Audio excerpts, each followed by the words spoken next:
Welcome back to the channel. This is Trinity Storm and you are watching first part of What If Naruto Became Baba Yaga of DXD. If you enjoyed this video, please like, share and subscribe to the channel. Now wasting no more time, let's start the story. Silent like the wind he rides, within the cold and darkness he resides, dressed in black robes as dark as the night skies. The only thing you may find on him is his haunting blue eyes. Run like the wind whenever you see him, for the blue-eyed reaper will tear you limb from limb. The time was 3:59 p.m. The Kuoh Academy grounds were all quiet. Birds were singing in the trees, and the wind was moving the leaves. The school was completely quiet, and the only sign of life was the sound of teachers writing on blackboards and talking to their students. The end of the period was announced by the sound of a bell when the clock struck 4. Before, quiet, but now there was a lot of noise as students came out of their classes and talked as they walked to their lockers. After giving their students work to do at home, the teachers were letting them go. One class in their third year of high school was no different. An old man with gray hair stood by the teacher's desk and told the students what their homework was for the day. Okay, class. Review what you've learned about World War I today. Tomorrow, there will be a short test to see how much you know about the subject. The old man said. Hi, Uzumaki-sensei, the whole class said at once. The man whose name was Uzumaki left class. You may have figured out by now that this was Naruto Uzumaki, an old history teacher for the upper classes.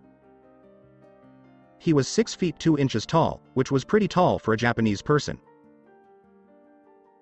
He had a clean-shaven face, which was right for someone in his position and doing the work he did. Based on the wrinkles on his face, he looked to be in his 50s. He had regular brown eyes, and he wore glasses that made him look like a strict and serious man. Good night, Uzumaki-sensei, said a student who was walking by and bowed to him. Naruto said, good evening, Shizukawa-san, and then he went to the teacher's lounge. Afterward, he went inside and smiled at everyone there. Good night, everybody. Good evening, Uzumaki-san, everyone said as they smiled at Naruto. He went to the table that was assigned to him and started working on some papers that had been given to him. One of the new teachers that Kuoh had just hired asked one of his other teachers. Who are they? Oh, you old guy? That's Uzumaki-sensei. He has been the history teacher at this school for about 7 years. He is the oldest person in this school, and he is also one of the most respected people here. The friend, who had a lot of respect for the old man, said. Is this true? He seems to be a very relaxed person, the new teacher said. Haha, trust me, he's not a casual guy at all. He is the perfect example of how to be strict and work professionally. He is almost never late, and he always gets his work done on time. He works hard to make sure the papers are correct, and he is very strict with the students, the old hand said. Oh? Then he must not be very well liked by the students, right? Assuming the most likely case, the new teacher said. Students rarely like strict teachers who are also very professional. The best that can be said about the teacher is that he or she treats everyone the same. This is not the same as a close relationship between a teacher and a student who help each other. Surprisingly, that's not even close to the truth. Even though Uzumaki-sensei can be pretty strict, he is the most liked teacher among his students. A lot of the other teachers say that they saw him spending time with students and giving them advice. No one knows for sure, but that could be the reason. Even though I already told you why he is liked by the teachers. He does a lot to help us out now and then, said the school's old hand. Hashimoto-sensei, thank you for the compliments, but aren't you supposed to be doing something? I think you still have the students' grades for the math quiz they took today? A voice from behind said. The two men who had been talking about the old man in question finally saw him standing in front of them. Hi, Uzumaki-sensei, said Hashimoto, who had just changed his name. He then went to work right away. To say that Naruto's presence made the new teacher feel scared would be an understatement. He was going to the bathroom and hoping not to make a bad impression. He then took a good look at Naruto and finally smiled. So, you're the new guy around here, right? So, tell me, what do you think of this school? Do you like it here? Asked Naruto with a friendly smile on his face. Why, yes, sir. I really like it, sir. The students here seem friendly and pay attention in class. None of the classes I taught today showed any signs of bullying, the new teacher said. I am glad you agree. Who are you, son? You teach what? Asked Naruto. My name is Shinosuke Kurosawa, sir. I teach science. It's great to meet you, Mr. Shinosuke, his new name, replied. It's great to meet you, Mr. Kurosawa. My name is Naruto Uzumaki, and I teach history at this school. Please drop the sir.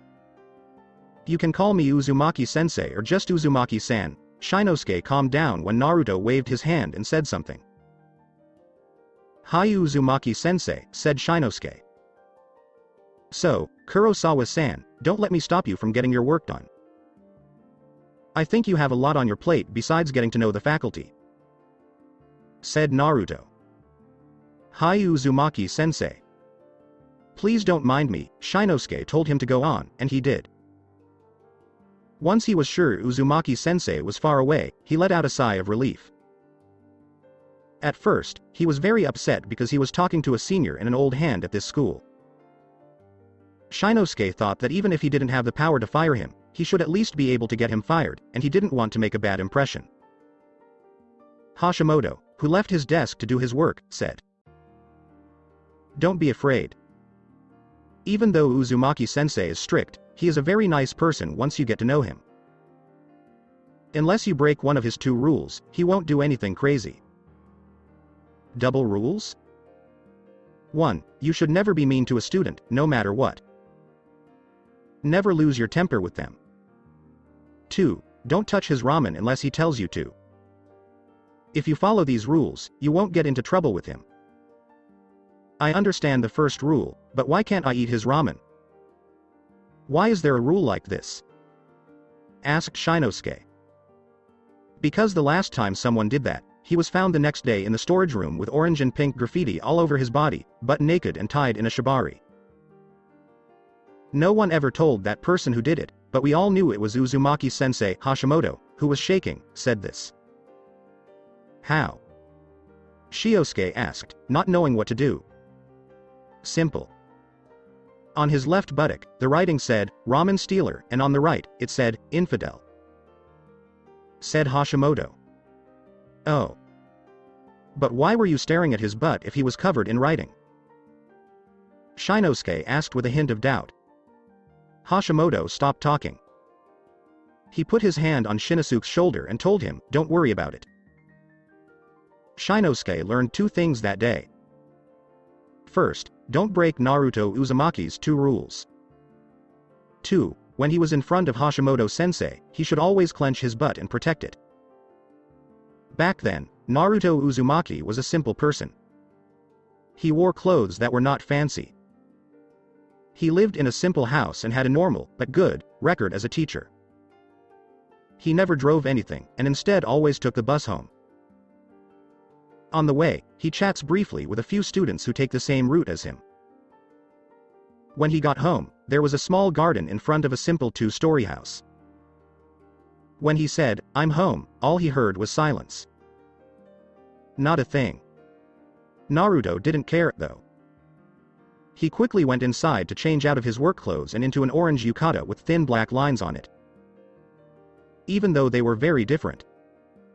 Naruto was not the same Naruto who walked into the living room. It was young, between 20 and 25 years old. He had long, white hair, but the wrinkles that used to cover his face were gone. He no longer had glasses on his face, and his brown eyes had turned bright blue. His old body, which didn't have any muscle mass, looked like it went from fat to fit without the fat. He sat down on the couch to eat dinner and watch the news. Still. There was nothing interesting. Why are you so dull these days, brat? A voice in his head asked. I wouldn't say it's boring. I'd say it's peaceful. So, Kurama, my old friend, did you enjoy your nap? Naruto asked himself as he threw the ramen cup into the trash and got some sake from the fridge. It was a good place to take a nap. I woke up hoping to find something interesting, but once again, it's just your boring ass doing nothing important, said the man who was now called Kurama. Naruto said, well, like I said, it's more peaceful for me, even if it's a little slow. Kurama asked, so, how long do you plan to stay here? In 3 years, I'm going to retire by this name. So no more than 4 years, Naruto said.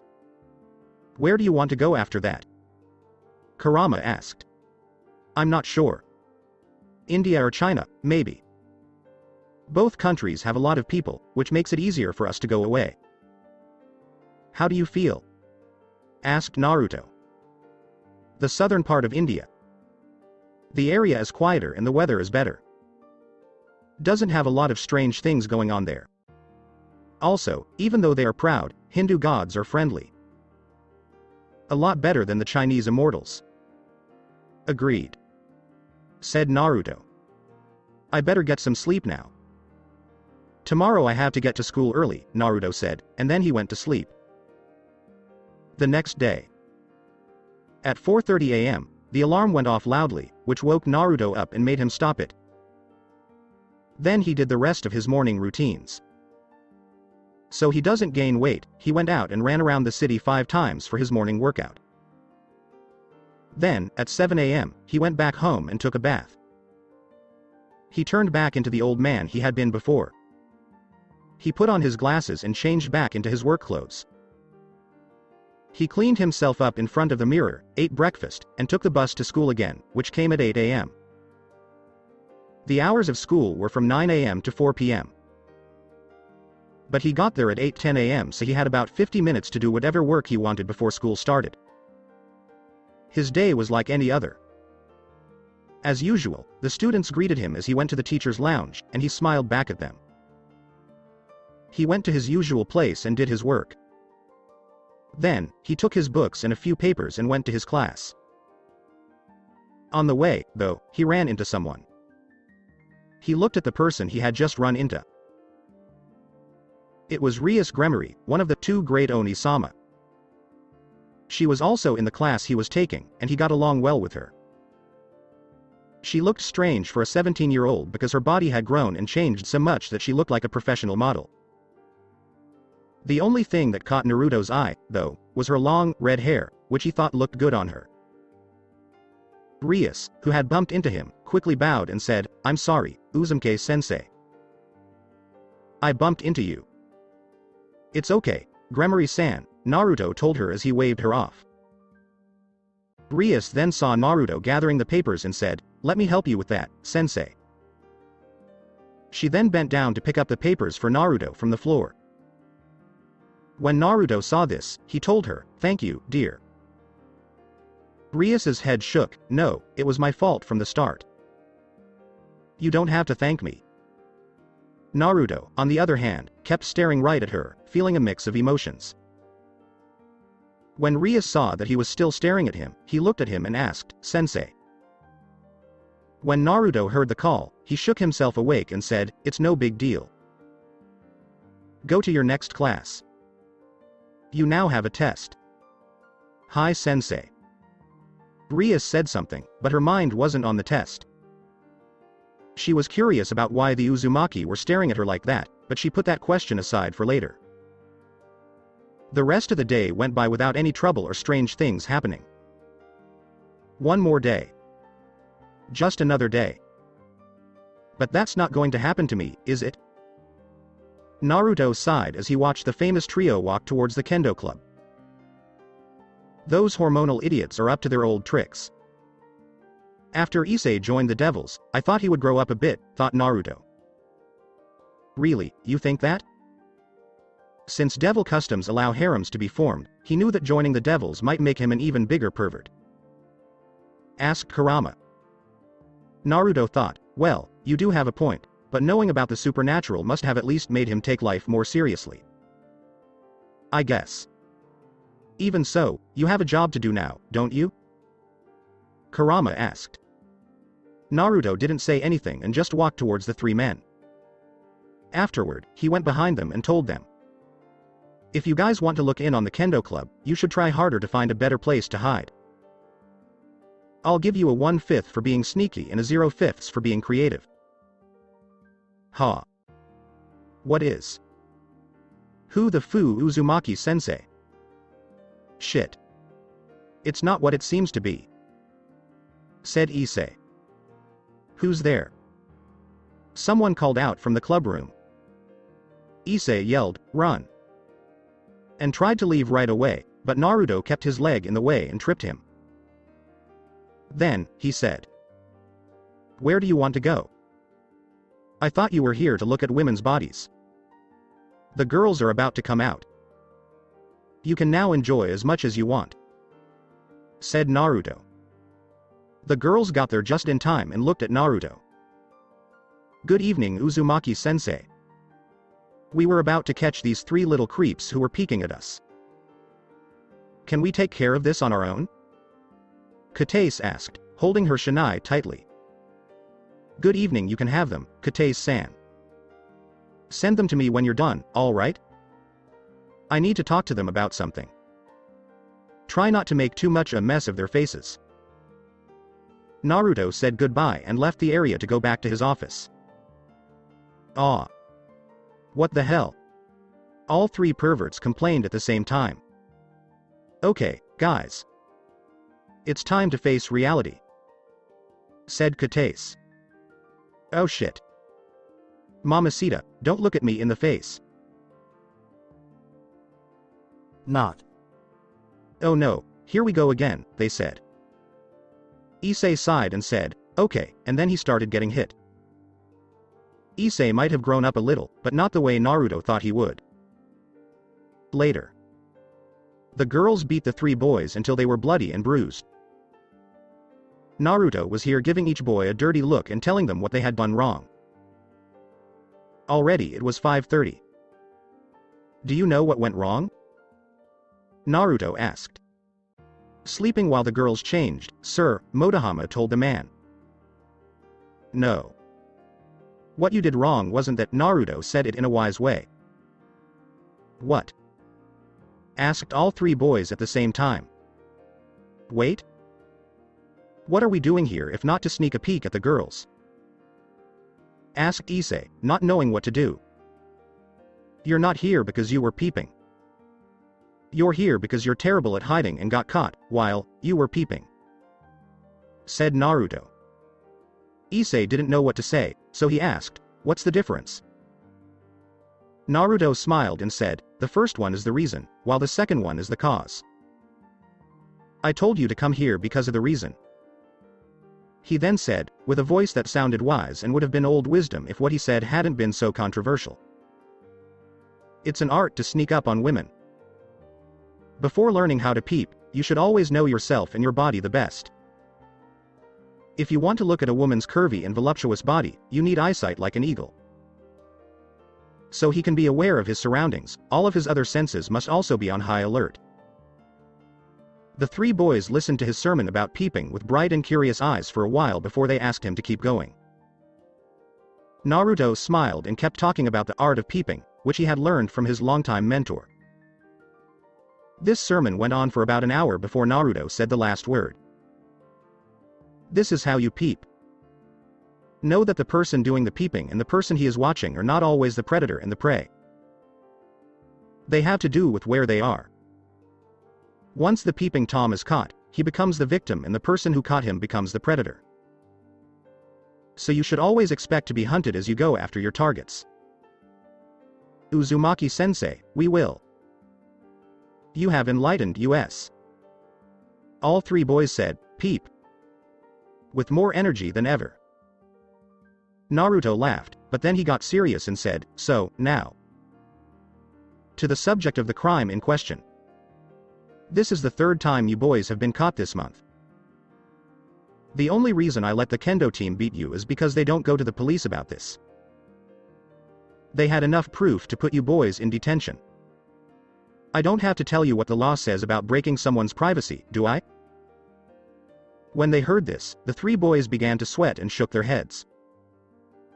They knew what the punishments were well enough. They were fortunate. When Naruto saw this, he gave a nod of the head and said, "Good. I'm not going to talk to you about this any longer.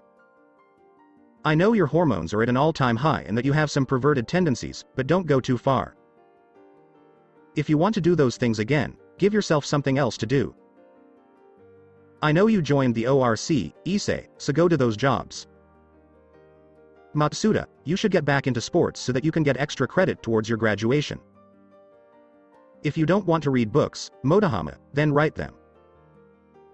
I heard that you could write well or take good photos if you did them in the wild. There are a lot of wildlife photography contests around here, and if you try your hardest, I'm sure you'll win." "Oh, come on, teacher. We're really excited about what you said about peeping," said Motohama. "I taught you how to peep so that you won't get into trouble the next time you do it. I like you guys because you don't take pictures of the girls and put them on the internet just because you can. Trust me when I say that this conversation would have gone very differently if you had. Peeking isn't dangerous as long as the people doing it don't do anything else." When the three boys got serious, Issei said, "No sensei. We know that snooping on the girl will hurt her privacy and sense of self-worth, but we will never tell anyone what we saw because we know it will hurt their future." Naruto nodded his head. "It's good that you know what will happen if you do that. I don't want this to be something we talk about the next time I run into you guys again. Are we all on the same page?"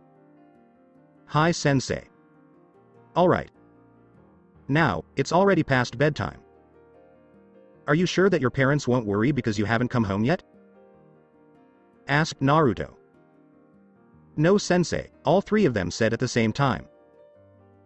"So, that's that. Do you want to eat some ramen?" "My pleasure," asked Naruto. They all looked at each other and nodded in agreement. Free food that you didn't have to pay for? Who could say no?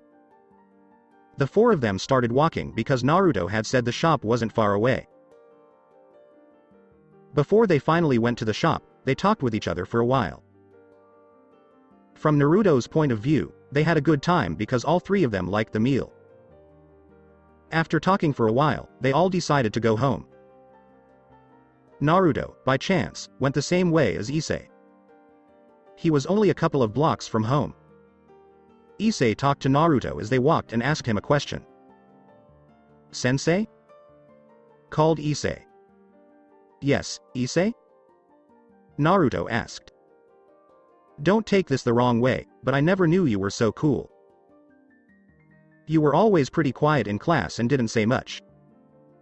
Only when you answered students' questions did you do it."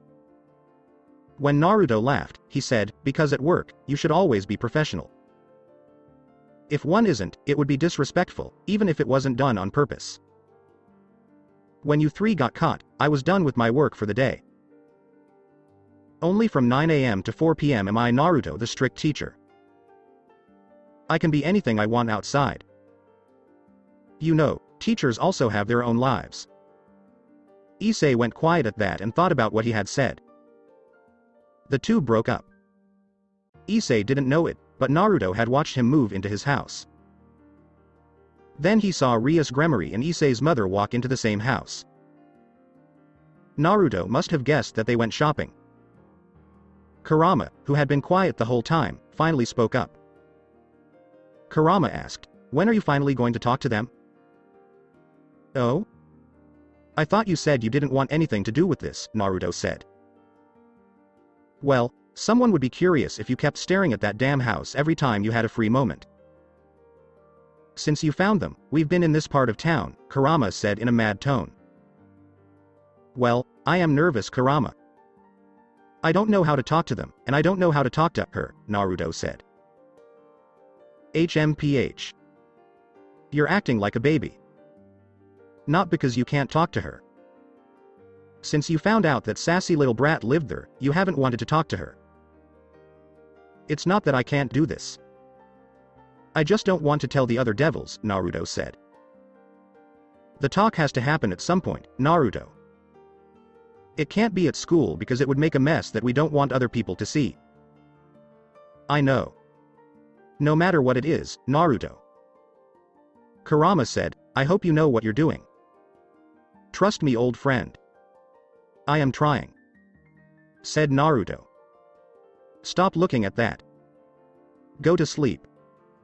Alright. 7 days later.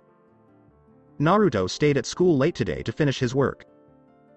His schedule has been so full all week that he hasn't had time to do any of the above. At 8 o'clock, Naruto decided to go home because he had to catch the last bus or walk home, and staying awake for 50 minutes straight was sure as hell boring. As he was getting ready to leave the school grounds to go home, he heard something. He decided to check it out to see if anyone was still in the school grounds. That security guard is a jerk. We pay him to make sure nobody comes in after school. What the heck is he doing? He left the house right away through the door and yelled. Okay, WHO in the world is making. As soon as Naruto saw people outside, he started to talk less.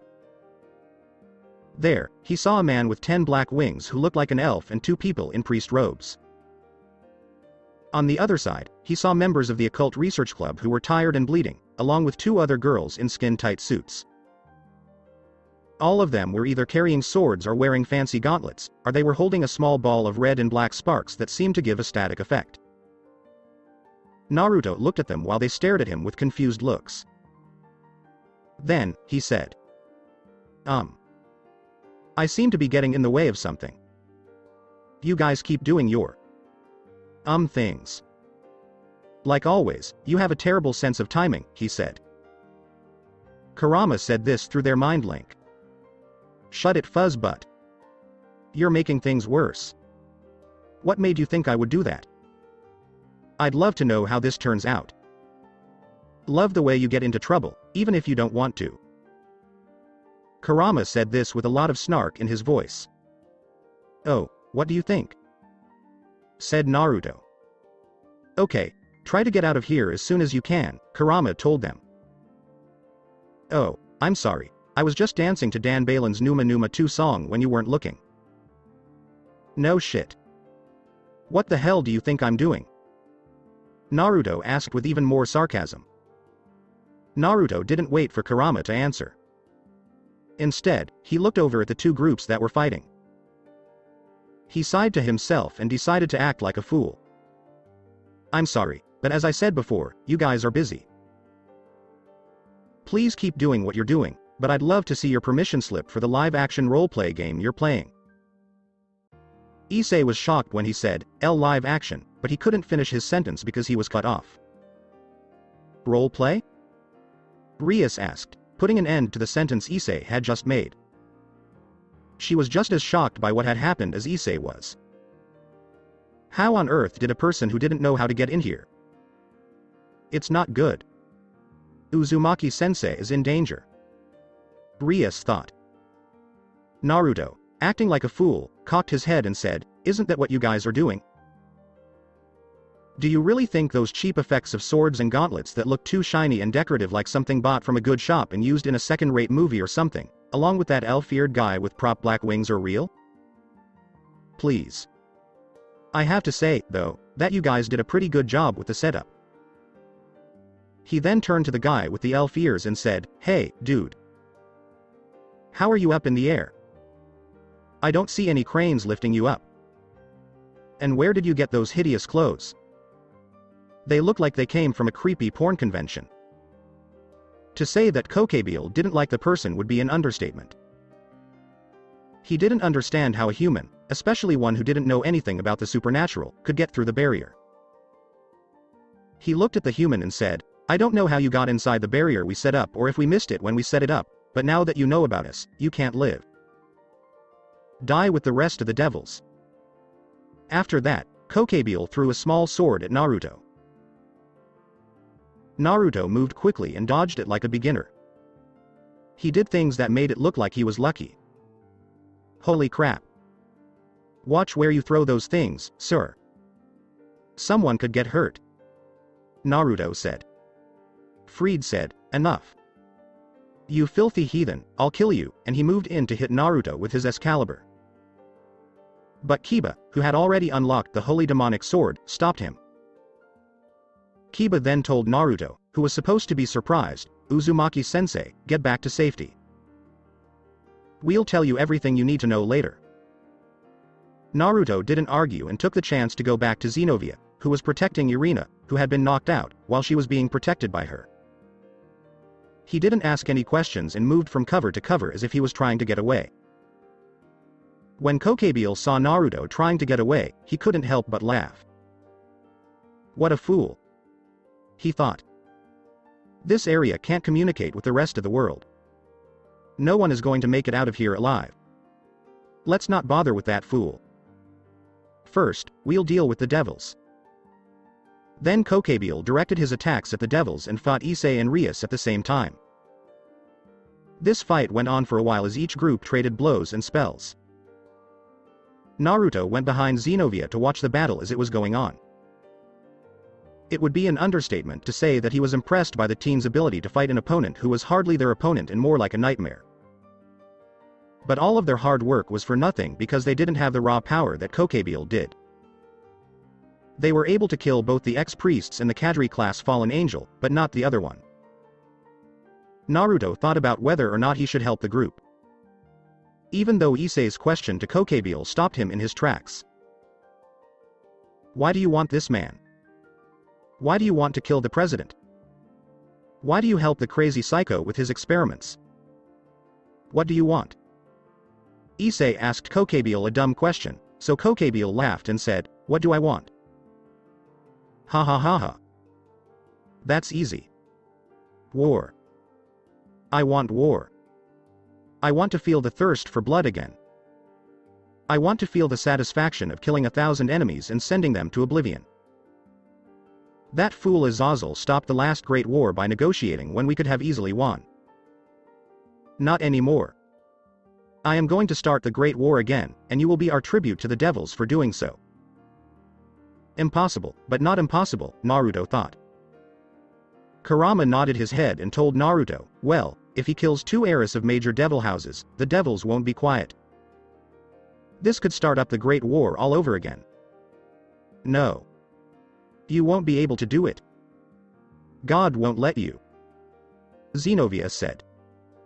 "Yes, she's right. God will stop you before the devils can," Asia said. Even though she was acting like a devil, she was still a sister at heart. "Oh, good. They just had to bring up God, didn't they?" Naruto said, and then he waited for Kokabeel to reveal the big secret. "Oh, that's right. You don't know, do you?" Kokabeel said with a laugh. "Know what?" asked Rias, who was angry. "That god was killed in the last Great War," laughed Kokabeel. "What?" they all said at the same time. Kokabeel said, still laughing his guts out, "Oh, they didn't tell you, did they? The one who answered all your prayers was Michael. Only a few of the upper echelons know this, and now you do too. God has been dead for more than 800 years, ever since the First Great War." "No, no. Not that's true. You're lying," Asia said while covering her ears and crouching down. She did the same thing as Xenovia.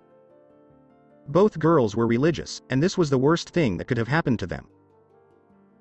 Expected, was what Naruto thought. Then he watched the battle until the end, when Rias and Issei combined their powers to make a big ball of destruction and threw it at Kokabeel. Impressive. Even so, I don't think that would be enough to beat someone as strong as Kokabeel, Naruto thought. As expected, Kokabeel was able to get through the attack, but he wasn't completely unharmed. Then Kokabeel looked at the 2 devils and said, "Oh, what fun. You guys have made me laugh a lot, so I'll do the same for you, Red Dragon." He then moved forward and used a light spear he had called up to cut Issei's head off. Issei was so tired after the attack that he couldn't think of any way to avoid it. He then closed his eyes and thought, "So this is it for me, huh?" The longer he waited, though, the more confused he got because he couldn't feel any pain. No, he didn't even know that he was being attacked. When he opened his eyes, he could only see a head full of gray hair in front of him. But that gray hair was slowly turning white, and it was getting longer and longer until it reached his back. Naruto had to use magic to reverse Kokebiel's change after he stopped him from attacking. People were shocked to see Uzumaki, who was in his 20s at the time, smiling like he was in his teens. But it wasn't the change that shocked them the most. It was what he did. With just one finger, Naruto stopped Kokebiel's light spear in its tracks. He yawned and said, "You always talk and talk, but you never did anything, did you, Elfiers?" "Why you?" said a stunned Kokebiel. "It's been a while. How are things?" Naruto asked. Kokebiel said, "But you're supposed to be dead." Naruto put out his hand like he wanted something. Then, his hand moved into nothing and went away. Those who knew what he did, though, were shocked. She thought to herself, "That's a pocket size. How does he get it? Who the heck is he?" Issei thought this. Naruto took a sword out of its sheath in a calm way. It was shaped like a katana. White and red paint were used to make the grip. He took out the sword. The normal-looking steel sword gave off a bright light right away. Almost immediately, they all figured out what kind of sword it was. A sacred sword. What power from God? What kind of sacred sword is that? What the hell is he doing? Who the heck is that guy? Kiba thought this. This power. It feels clean and righteous, but also angry. It feels more dangerous than Durandal. What kind of sword is that? Xenovia thought so. Is he a member of the church? Rias thought as he came to a clear conclusion. Look, Kokebiel, I would have liked to stay out of your war, but when you decided to kill my student who wasn't ready for battle, you forced my hand. In fear, Kokebiel yelled, "No, stay back," and called up a few light spears, which he threw at Naruto. However, Naruto easily cut all of the spears that were thrown at him and slowly moved forward until he pushed Kokebiel into a corner. Kokebiel said, "No, I can't die yet. I can't. I still need to," but Naruto cut off his head before he could finish. "Die with some honor, you fool," Naruto said as he put his sword back in its sheath.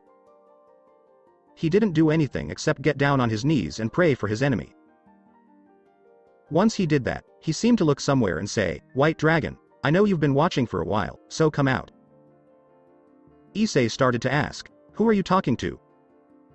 but stopped when he saw a face coming into being. A knight who is all white.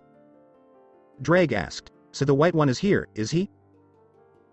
"Wait, do you know Drake?" "Of course, he and I will always be rivals. It is written in the stars that we will fight to the death." "Wait, you mean?" "He means that you will either die or kill Issei in the end, just like it has always been," Naruto said. He then looked at Drake and Albion and said, "It's been a while since I've seen either of you troublesome dragons." The White Knight replied, or at least the blue jewel on his suit did, "It's been a long time. I suppose it's a little strange for someone who has been thought to be dead for a long time to come back to life." Drake replied, "Same here. Well, it's your fault for making assumptions, but I'd like to keep things that way." "Hey, White Dragon Emperor. Azazel sent you to get this guy's head, didn't he?" Naruto asked. "Yes, he did. He told me we'd fight, but it looks like we won't, at least not with Kokebiel," said the White Knight. He was getting ready to fight Naruto, but Albion stopped him. Albion said, "Hold on, Valley. I would advise you not to fight against that person, at least for now." "You think I'll lose?" Valley asked. Albion said, "I know you would. Trust me on this one. We can fight him when you are stronger, and we shouldn't keep the fallen general waiting." Valley looked at Naruto, who didn't look like he cared about anything. He then turned to Issei and the others and said, "I am the White Dragon Emperor." He also told Issei to get stronger so that he could kill someone worthy of killing. He then left, leaving Naruto and the others behind. Naruto, who had been watching the whole thing, decided it was time for him to go. But when he got up to leave, Rias asked, "Wait a minute." When Naruto looked back, he said, "I want to thank you for coming to our aid and saving Issei's life even though you didn't have to. It would be better to say that you saved all of us by killing Kokabeel. Please know that you have the friendship of the Gremory family of devils and that we owe you a favor in return for this kindness. I know that this may sound rude, but I need to know this as the devil in charge of this area. Who are you and why are you here?" Naruto, who found this funny, said to her in a friendly way, "I'm nobody, Gremory-san. I'm just a human living his life and trying to stay away from the supernatural. I hope that what happened today is just a one-time thing." Rias shook her head and asked, "That doesn't answer my question, Uzumaki-sensei. I need a clear answer." "Like I told you, I govern." Rias couldn't finish her sentence because she felt like she did when she was in front of her serious brother. No. This stress is getting worse. Rias thought. She and the rest of the group all got down on their knees. Naruto narrowed his eyes and said, "I don't want to talk to your group like this after you just fought for your lives, Gremory-san, but I might need to make some things clear. I do not have to answer to you because you are not my superior in any way. You are my student and I am your teacher at school. That's all there is between us as far as our relationship goes, and I hope that's all there ever will be." He then let go of the pressure he was putting on her with killing intent and said, "I hope you take my advice to heart. I don't want to hurt you, so don't test my strength. You are in good company." As he left the area because the barrier was down, he said, "I hope you do me another favor and don't tell your brother what happened here, at least about me. I don't want to make myself known to the supernatural again because I want to live a slow and peaceful life. At least for one more week. Consider that a favor in exchange for saving your and your peerage's lives." When he moved, he put his sword away and accidentally showed the group the pointy end. Rias, whose eyes were better at night, was able to see a red cross on the sword's point. A cross? So he's part of the church. Or used to be. Rias thought this, and she said, "But now is not the time to think about this. We need to see a doctor." Rias said, "Okay, everyone, let's meet up outside the area. The exorcists have freed and Valpier in handcuffs. Let's go." And everyone left the area while the exorcists did their work. After everyone had left, a man stepped out of the shadows. He had brown hair with blonde bangs. His beard was short. He thought, he's been here the whole time, right under our noses? Naruto is there. "So you finally decided to tell them who you were," Kurama said. "Yeah," Naruto said without any feeling. He was thinking a lot about something. "So, what's next?" asked Kurama. "I'll talk to them the day after tomorrow. Once the supernatural figured out that I existed, they would try to find me again. There will be a lot of questions to answer," Naruto said. "So, you're going to hide again," Kurama said. "After this week?" "Yes," Naruto said. "Fine." Kurama told Naruto, "I will always be with you, even though I don't like the way you are avoiding things right now. I know you, old friend." Then Naruto went to sleep on his bed and thought about his fight. The day after. Naruto's day had been like any other. He went to school like nothing had happened the day before. He went to his classes as usual, with nothing getting in the way. As expected, the Gremory group avoided him, but based on how things were going, Naruto was sure that Rias had kept her promise and kept his existence a secret. Well, it gave me some time to leave politely, thought Naruto, who liked what Rias did. In the end, it did help him. Then, as usual, he took the bus home in silence. He opened the door and got dressed again. Once he looked like himself again, he started watching TV to find out what was going on. The doorbell rang at that moment. When Naruto went to open the door, he saw someone he knew. He wasn't surprised that the person found him, but he was surprised that they found him so soon. "Hello, Archambad," a woman with blonde hair who was waiting outside said in a sweet voice. "Well, this is a bit of a surprise. Are you going to come inside then?" "Gabriel," Naruto said to the angel in question. End. Alright, folks. This chapter is very short, so I don't think we'll keep going with this one. What the heck? Let's keep going, shall we? Gabriel didn't say anything and went inside. Then she sat down on the sofa. Naruto went back inside to make them some tea.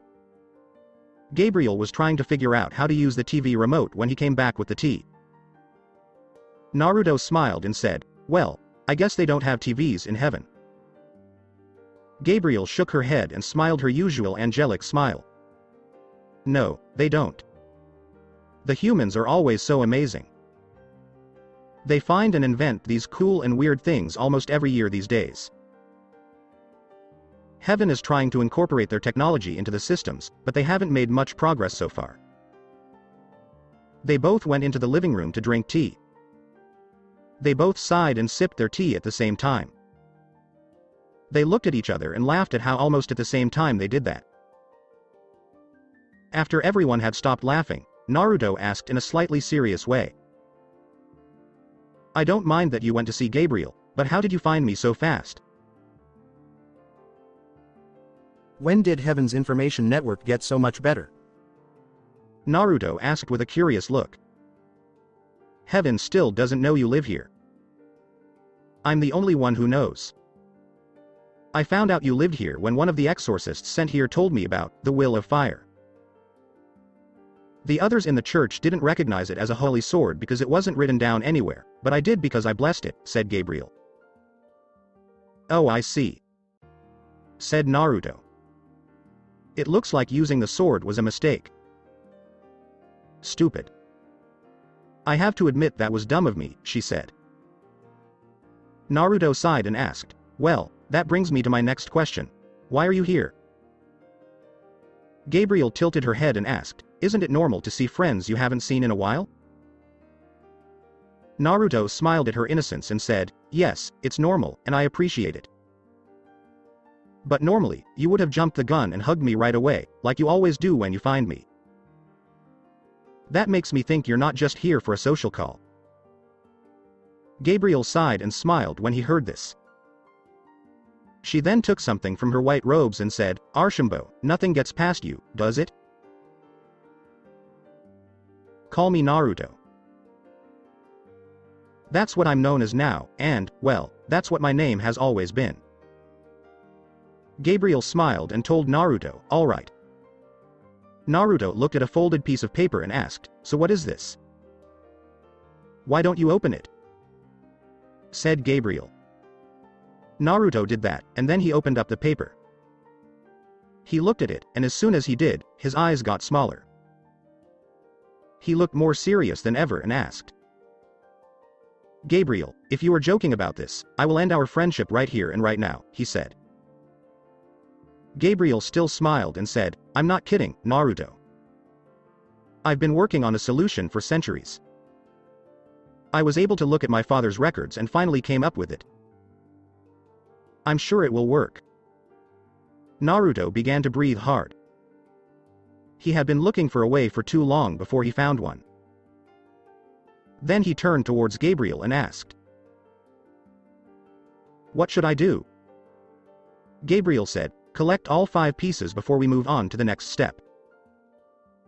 Most people didn't know that the sacred gear, not the true Longinus, was always the most powerful. We need to get all the pieces back if we want to put it back together. Naruto didn't say anything and just moved towards the bookshelf. He took one book from there and opened it. The seals on the page it led to look like a spider web. Naruto did a bunch of hand seals right away and broke the seal. A small object puffed up out of thin air. Gabriel was surprised and asked, "Is that?" "Yes, sir. This is one of the 5 pieces of the Sephiroth Graal, also known as the Holy Grail," Naruto said as he held up the object. It was a cup made of clay. Gabriel's eyes got bigger when she saw that Naruto was holding a piece. She then said, "We're still missing 4 pieces." "Yes," said Naruto. Gabriel said, "I'll help you, Naruto. I'll help you find the pieces and reach your goals, but only if you agree to one thing." "What is it?" Naruto asked. Gabriel said, "I want you, Naruto Uzumaki, not Archambault de Saint Amand, to help bring peace to the 3 groups." The day after. When Naruto went to Issei's house, he thought, well, there's nothing to lose. He said he was making a home visit and that he was here for a parent-teacher meeting. He knocked on the door, but when he got there, Issei had already opened it. Naruto gave Issei a smile and looked at him. Then, he said, "Well, Issei, I'm here for the meeting with parents and teachers. I hope your parents are there?" Issei said, "Why yes, sensei, come in." He then called both of his parents to tell them that his teacher had arrived. "Many thanks." Issei waved for him to sit down on the couch. Naruto looked around the living room carefully. It was what a normal family would do. There were pictures of Issei's parents and himself at different ages all over the house. Naruto smiled at how cozy it looked. He chose to come at this time because he knew both Rias and Asia would be away from home. The husband and wife came into the living room right on time. One of them had a plate with sweets and tea on it. "Hello, sensei. We've been waiting for you for a while, and we'd love to," Issei's father started to say, but then stopped himself. Issei went upstairs because his parents told him to. But he ran down when he heard a loud scream and plates breaking downstairs. He yelled, "Mom, Dad, everything okay?" But what he saw when he got there was not what he had expected. He saw his father standing next to his crying mother, who was on her knees. She did this with her hand over her mouth, but she never took her eyes off of Naruto. When Issei saw this, he took it the wrong way and shot at Naruto right away. "What did you do to them, you?" Naruto kept his cool and put on a friendly face. Then he said, "Let the adults talk about this, Issei, though I have to say, Mickey, it has been a long time. My daughter, who ran away with the guy next to her and left nothing but a letter." Issei was next to be surprised. He said out loud what was on his mind, "What the fuck?" At one point in time. When Naruto woke up, he heard the sound of bells. He didn't know where he was, but he could tell from the soft but simple bed he was lying on that he was being taken care of. Naruto got up quickly, but as soon as he did, he was in a lot of pain. He looked down and saw that his chest and stomach had been bandaged. When he looked in a mirror, he saw that his head had also been bandaged. But that wasn't the most strange thing he did. He was shocked when he looked in the mirror and saw himself. Euro am young again? What does this all mean? Why do I look like I did when I was 16? Did the jutsu fail? Naruto asked himself in a serious way. He needed answers to a lot of questions, but it looks like none of them will be answered today. Then he found the strength to get out of bed, but he fell when he did. He moved quickly after getting help from a nearby wall. He shouted, "Kurama!" in his head. "Is anyone there? Please, old friend, answer." But there was no answer to his call. He shouted again and again, but all he got was more silence. He finally decided to check out the cage where Kurama was once locked up in his mind. He was happy to find the big 9-tailed beast, but it was sleeping. No matter how loudly he yelled or how badly he hit or talked to the fox, it wouldn't wake up. Naruto thought, "It looks like I'm on my own for now," as he walked along the plastered walls. The place's architecture was simple and cute, but it had a peaceful feel to it. Naruto left the room he was in and found himself in a large hall with long wooden chairs and a small shrine with a cross on top. Naruto didn't bother to look at the paintings and murals of people and other creatures that were all over the place. Instead, he was looking at a man on the altar who was kneeling and praying to the cross. Naruto saw that the man was praying to a god or goddess and decided to wait. A euro confiteor unum baptisma in remissionem peccatorum. Et expecto resurrection em mortuorum, et vitam venturi seculi. Amen. He said, and he was done with his prayer. Afterwards, he stood up and looked at Naruto. Now, it was easier to see what the man looked like. He was an old man with white hair and wrinkles on his face that showed he had made it through time, but not for long. But, unlike his face, the man was full of energy and had a calm way about him. He had eyes that drooped like those of people who had been enlightened, and his presence lit up the whole room. He went over to Naruto and started talking to him. The man mumbled something, but Naruto couldn't make out what he said. Naruto was confused and asked, "What did you say?" When the man saw this, he frowned, but he still spoke. Naruto shook his head again to show that he didn't get the person. The man frowned again, but this time he used signs. He pointed at himself and said something, but all Naruto heard was, "Ego, Giovanni." Naruto did the same thing and said, "I, Naruto, you, Giovanni?" The man nodded and smiled because he felt like he was finally making progress with the young man. He then used sign language, which Naruto thinks was him asking where he was from. "Elemental nations," Naruto said in response. The person who heard it was confused because it wasn't a place he was familiar with. His thoughts were interrupted, though, by Naruto, who asked the man a question by making the same signs in sign language. He wanted to know what his location was called. The man gave a smile and a nod. He then said one word that Naruto had trouble pronouncing, but he finally got it right after a number of tries. Jerusalem. Get back to now. Issei was stuck. He had no idea that Naruto would do something like this when he showed up.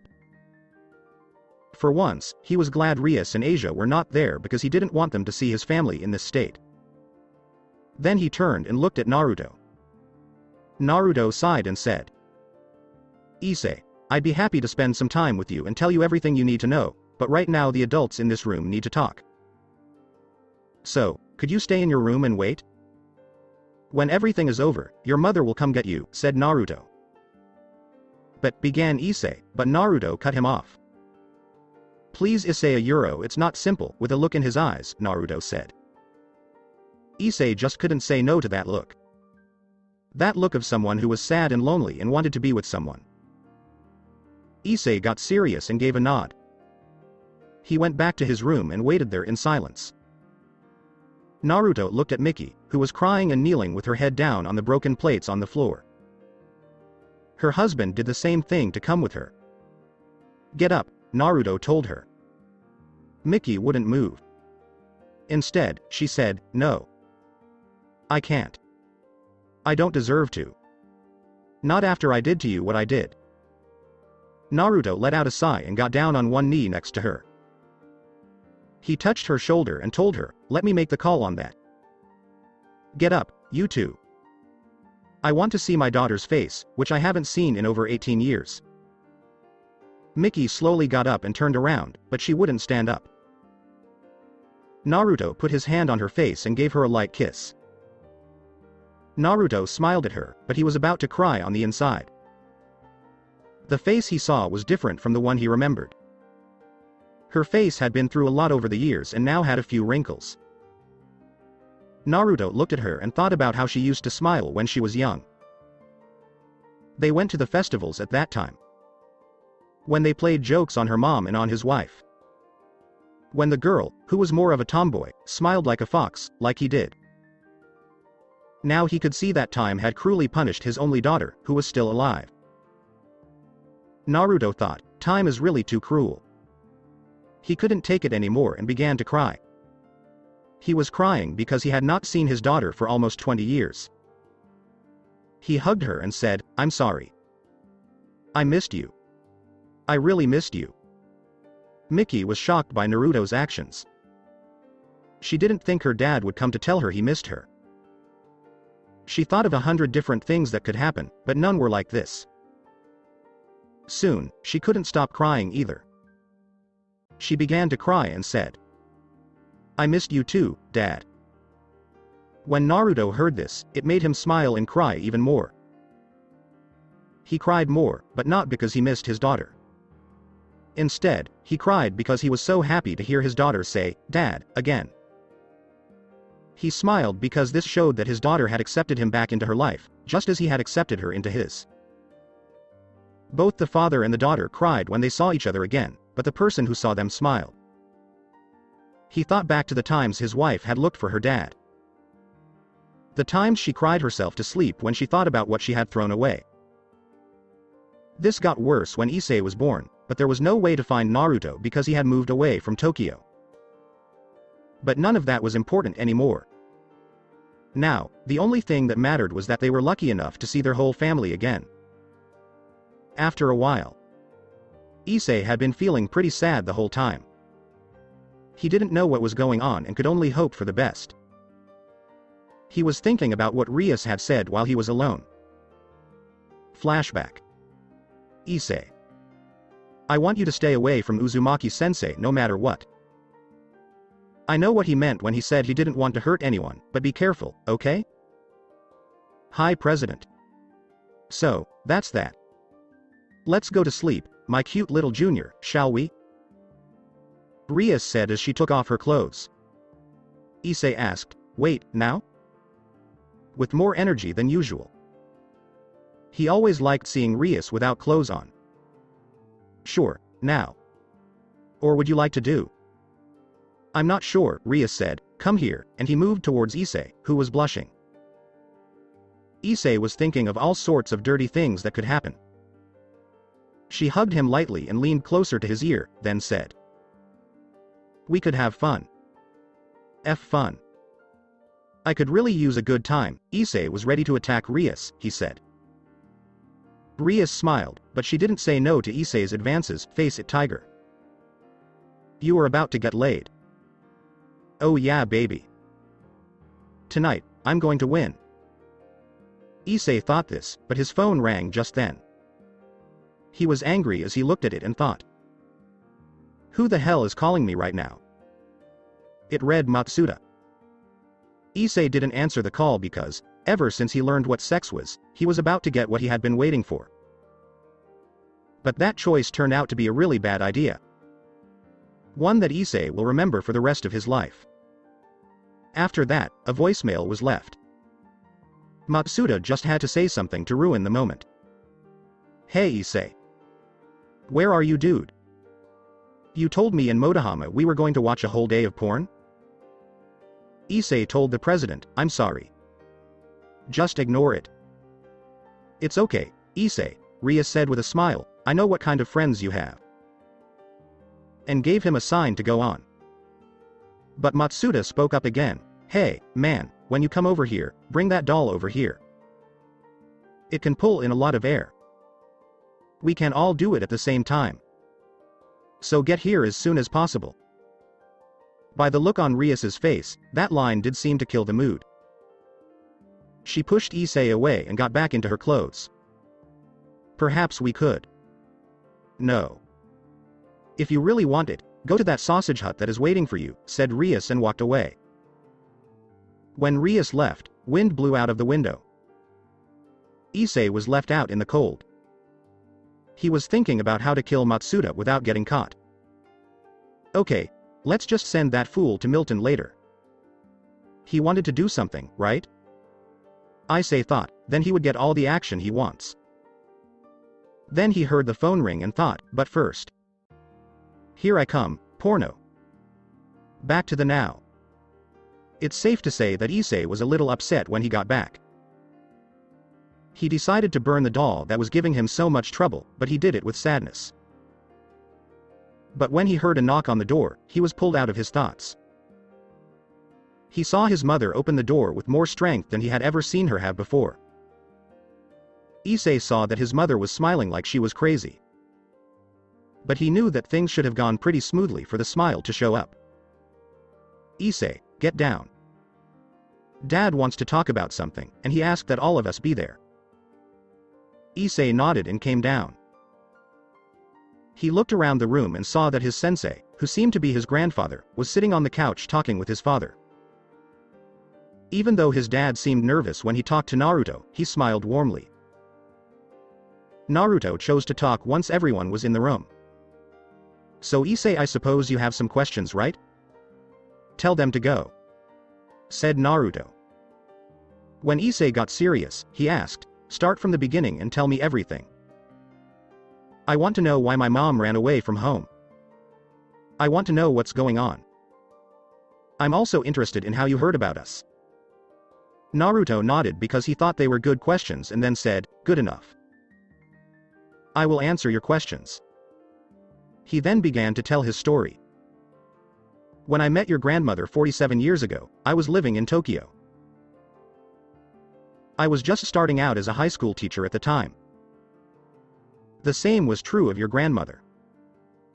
We met at work, and over time, we fell in love with each other, which led to our marriage. Then, he said, she was an orphan like me and didn't have any family, so we had a simple wedding with only people we really thought of as friends. Mickey was born 5 years after that. Our family was really happy. We lived in peace in Tokyo for 10 years until your grandmother died. While I was away, she died in a car accident. The accident was already fatal, so I couldn't do anything." Mickey and Naruto looked sad and sad-faced when they heard this. But Naruto didn't give up and kept going. "Still, we kept going. We knew that your grandmother would not have wanted us to be sad, so we couldn't. I did the best I could as Mickey's father. After high school, she went to Tokyo University for college. Then Mickey went on, there is where I met your dad. He told me when we were in the same class. I couldn't say no, so we went out for a while before deciding to get married after we both finished college. I didn't tell Dad this because I didn't have the guts to at the time. Dad had already set up my wedding to the son of a friend of the family." Naruto let out a sigh and said, "The future groom was a nice guy. I've known him since he was a child, and I thought Mickey would like him. I didn't know she was seeing someone else at the time, and your grandmother's last wish was for Mickey to find a good husband. She asked me to choose for Mickey. I told her I would keep my word, and I quickly decided to set her up with the boy because it was your grandmother's last wish." Mickey nodded and said, "Then I made up my mind to run away. I know it was a stupid mistake. But I didn't have the guts to tell my dad that I didn't want to get married. I didn't want to let him down. So, out of fear, I followed your father to Kuoh when he got a job here." Issei, who heard the whole story, said, "So basically, both of you did stupid things that caused you to be apart for about 20 years? When Issei said it straight out, Naruto and Mickey looked at him in a strange way. Naruto nodded and said, "Yeah. That's pretty much it." Then Issei asked, "So, what happened next?" Naruto said, "Well, I was angry for a while when I found out what your mother did, but after a few years, that anger turned into longing. I tried to find her, but by that time, all the leads were dead ends. None of your parents' classmates from high school knew where they were. As I looked for her, I gave my actions a lot of thought. I knew I had made a mistake, and I might have been able to avoid it if I hadn't been in such a hurry and put my daughter's life in danger. Slowly, I started to have doubts. I thought, what if she doesn't want to see me? What if she hates me now? With that in mind, I gave up trying to find her. I left Tokyo because it reminded me too much of her and your grandmother. Before I moved to Kuoh, I went to a few other places. It was just a happy accident that I found out you lived here. When you were in your first year, I always knew you were a pervert, but I never knew you were my grandson. When I looked at the registry, I saw that your parents' names are Mickey and Goru. Before I found you, I looked into this in depth. Now, Issei was the one who was confused. Wait. Why did you look at my personal information, and when did you do it?" When Issei said that, Naruto got serious and said, "Well, before you do that, I guess you should tell your parents about what you do, every night." Issei didn't like the way Naruto told him about his secret. He didn't want his parents to find out about the other world he lived in. So he tried to lie about it. Yaga Euro. That a euro I've been going out with the Occult Research Club to find some rare occult artifacts. Yeah, and figure out what's going on with monsters in town. Mickey looked like he didn't care and said, Issei. Goru and I knew you were a devil before we met you. Issei was shocked when he heard that. How come? So you knew the whole time? Mickey snorted and said, we knew, of course. Do you think that because my father raised me, I wouldn't believe in magic? No, we've always known. So, do you hate me because I'm a devil? Issei, who was more nervous than usual, said. Mickey smiled when she heard that. Of course not, dear. It doesn't matter to me what you do. You are our little boy, and that's all we care about. When Issei heard that, he let out a happy sigh. Then he told his mom, thanks. Mickey told her, it's okay, honey. The whole room fell into quiet until Issei decided to break the silence. Wait. Why didn't you tell me about the supernatural if you knew about it? Why did you act like you didn't know anything? At that, Mickey stopped talking. She then said something, both your dad and I believe in the supernatural. I heard about it from my father, and your father heard about it from me. At first, your father didn't believe me, but I was able to show him that people's dreams that they thought were made up were actually true. Naruto continued, Issei, you see. I didn't want your mom to get involved with ghosts or other strange things. I used a special technique on her when she was still in the womb to lock away the genes that gave her my powers.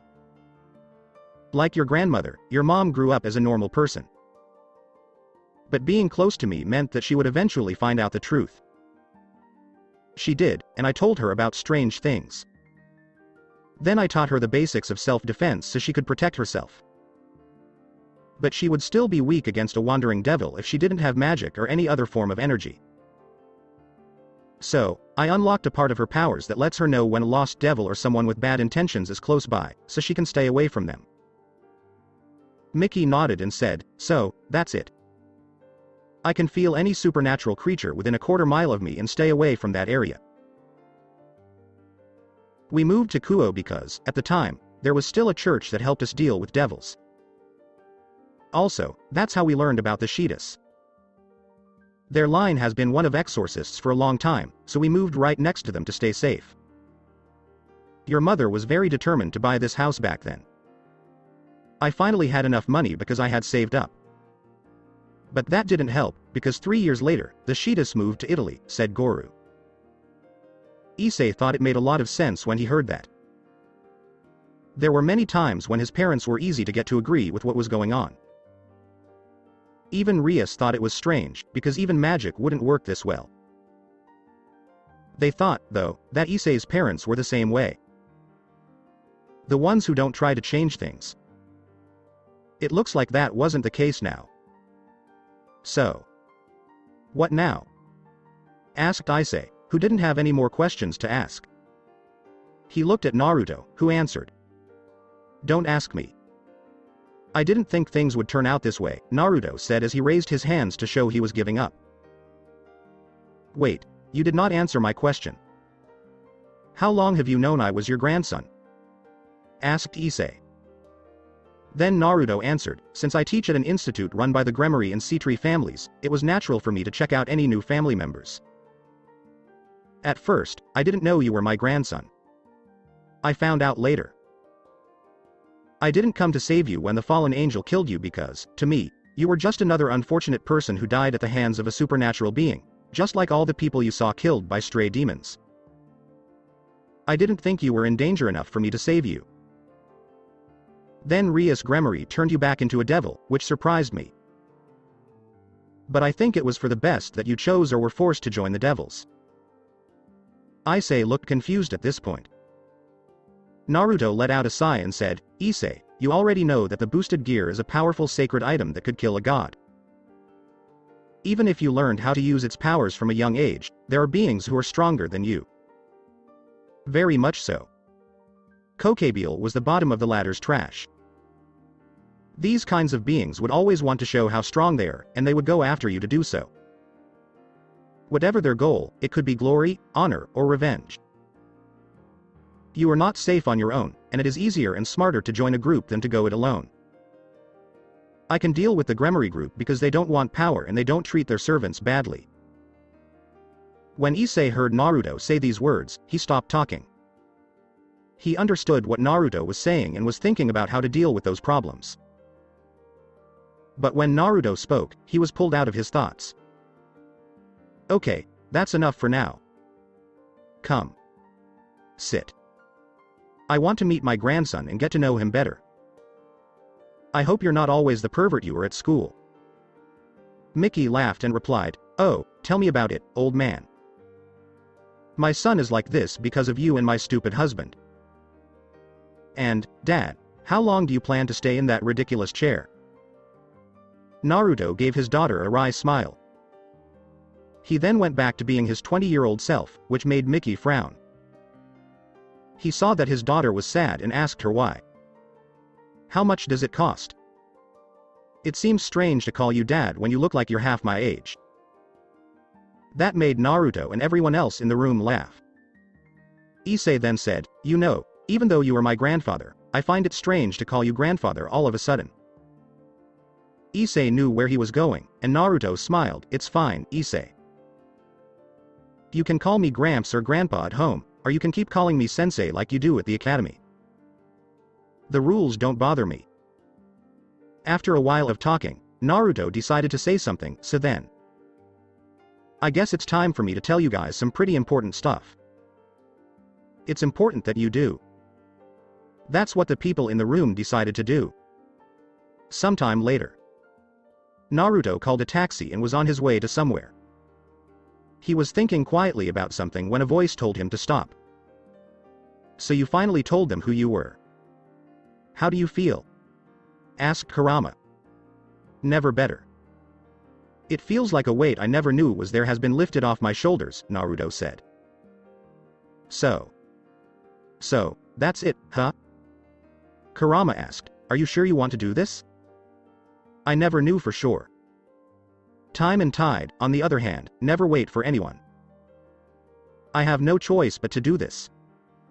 For her," Naruto said. "Know that I will always have your back, brat," Kurama told his old friend to make him feel better. Naruto said, "I know Kurama, which is why I'm sure I can do this." Then he went outside and saw that he had reached his destination. It was the Kuoh airport. After paying the cab driver, he went inside. International is written on the outside. Naruto went to a counter and waited patiently in line.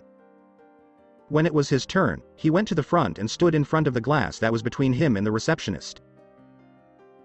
The front desk worker said, "Hello. How may I help you?" "Hello. I'd like to book a ticket for first class, please," Naruto said. "Oh. That would depend on whether the flight, sir, was free or not. Please tell me where you want to go so I can look into it for you," asked the person at the desk. "Rome," Naruto said in answer. So that's it for today. I hope you guys enjoyed it. Don't forget to like, share and subscribe to the channel for more awesome stories like this. Thank you. See you all in my next video.